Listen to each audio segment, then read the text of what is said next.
So, how can a single mayoral election in New York City become the basis for a prophecy about the entire future of the world?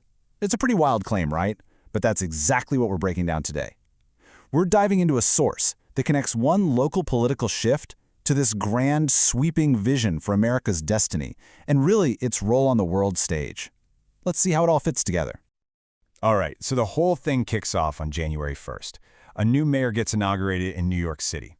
And his profile, well, that's absolutely central to this entire argument. He's young, he's the city's first Muslim mayor, and he identifies as a democratic socialist. According to the source we're looking at, this very specific combination of factors is the spark that ignites the whole prophecy. And yeah, look at his platform. We are not talking about small tweaks here. You've got promises like a citywide rent freeze, free public transit, universal childcare, and how's it going to get paid for? Higher taxes on the wealthy. This was all framed as a direct shot at the city's deep crises of inequality and affordability. Make no mistake, this was a promise of fundamental, deep change. Now you're probably thinking, okay, a progressive mayor wins in New York, so what? But this is where it gets really interesting. The source we're examining pushes us to ask a much bigger question. It argues that this election isn't really about New York City at all. It's a massive signal about something much bigger happening across all of American society. And here we get right to the heart of the argument. The source claims that this kind of political win is actually a symptom of a low-quality citizenry. The logic is presented as being pretty simple and honestly pretty stark. When a population is lacking a certain intellectual or spiritual depth, all a politician has to do is promise them free stuff, and boom, you get their vote. It's a really intense diagnosis, to say the least.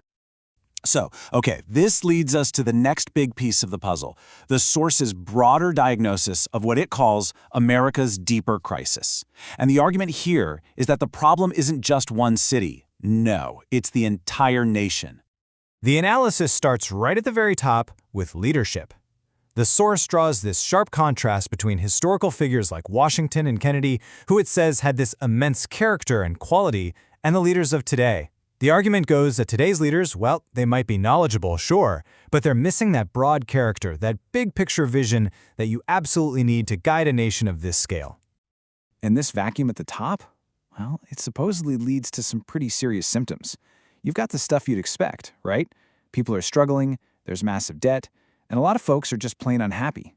But the 2 points that are really critical to this argument are a perceived lack of genuine talent to run the country, and a society that's become too focused on simple labor instead of the intellectual and personal growth of its people. So if that's the problem, what's the solution?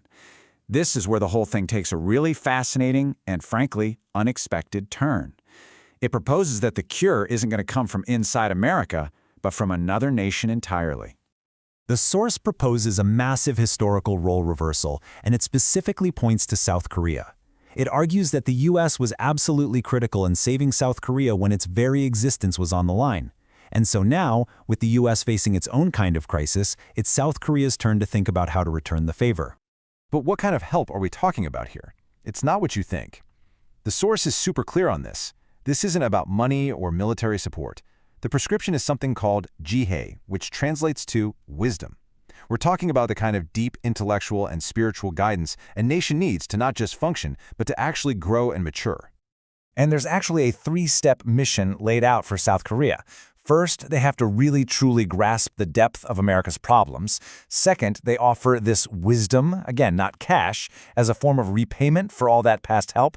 And finally, step 3, they need to take an active role in guiding America's intellectual revival.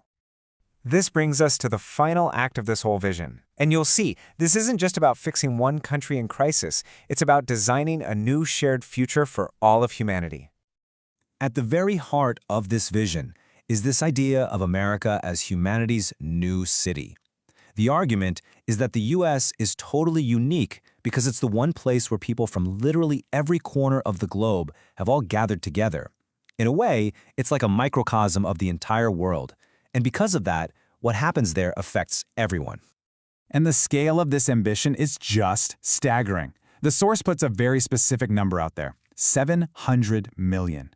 It says for America to reach its full intellectual potential, its population needs to grow to 700 million people. That's more than double what it is today. The implication is that America's journey has really only just begun. And this is the crucial point, the real linchpin of the whole idea. The reason helping America is so critical in this worldview is that because it's a melting pot of all peoples, any wisdom that successfully takes root there won't stay contained. It will naturally spread through those populations, back to their home countries, and end up elevating the entire planet. And it all culminates in this final bold prophecy. The ultimate destiny, according to this source, is a future where the United States and the Republic of Korea are destined to join forces and lead humanity forward. It's pitched as this perfect partnership, combining American infrastructure with Korean wisdom. So, there you have it. In just a few minutes, we've gone from a single mayoral race in one city to a grand vision for the future of civilization. It's a complex and definitely unconventional perspective, for sure, but it leaves us with a really powerful question to think about. Beyond all the economics and military might, what is a nation's true role on the global stage? Is it all about dominance, or is there another kind of leadership altogether?